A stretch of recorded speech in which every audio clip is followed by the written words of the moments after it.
মাও আজি তোলৈ চিঠিকে লিখিলোঁ। তোৰ লগত মুখামুখিকৈ কথা পতাৰ সাহস মোৰ নাই। বুকুত বহুত সপোন বান্ধি বিয়াত বহিছিলোঁ। দেউতায়ো জীৱনজোৰা সাধনাৰ পইচা সকলোবোৰ মোৰ বিয়াতেই খৰচ কৰি দিছিল। তহঁতেও মোক লৈ বহুত সপোন দেখিছিলি, বহুত কষ্ট কৰি মোক পঢ়ালি। ময়ো পঢ়াত বৰ এটা বেয়া নাছিলোঁ। নাটক কৰি, অভিনয় কৰি, মডেলিং কৰি বৰ ভাল পাইছিলোঁ।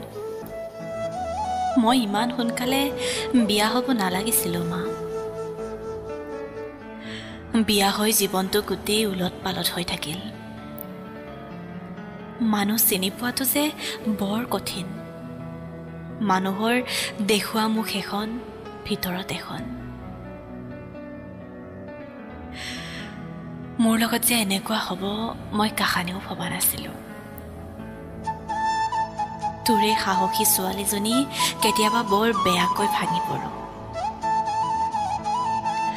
মোৰ ভিতৰত একুৰা জুই জ্বলি আছে মা। তোক সকলো ক'বলৈ মন যায়, কিন্তু মই নোৱাৰোঁ। মই জানো মই পোৱা দুখ কষ্টবোৰ শুনিলে তহঁত ভাঙি পৰিবি। তহঁতে যে মোক বৰ আলফুলে ডাঙৰ কৰিছিলি অ' মা। আমাৰ ঘৰত পইচাৰ অভাৱ আছিল হয়, কিন্তু মৰমৰ কেতিয়াও অভাৱ নাছিল অ' মা। কিন্তু মা, এতিয়া মোৰ পইচাৰ অভাৱ নাই, কিন্তু মৰমৰ বৰকৈ অভাৱ। জীৱনটোত কাৰ কেতিয়া কি হয় কোনেও নাজানে। ময়ো ভবা নাছিলোঁ মোৰ লগত যে এইবোৰ হ'ব। বহুত সপোন আছিল, চাকৰি এটা কৰিম, তহঁতক চাম, এখন সুখৰ সংসাৰ হ'ব মোৰ। পিছে এই সপোনবোৰ মোৰ কলিতে মৰহিল মা। ভবাৰ দৰে যে একোৱেই নহ'ল জীৱনত। সকলো মিছা, সকলো মুখা পিন্ধা। তহঁতৰ বাহিৰে আন কাৰোৰে পৰাই মই অকণমান নিস্বাৰ্থ মৰম নাপালোঁ অ' মা।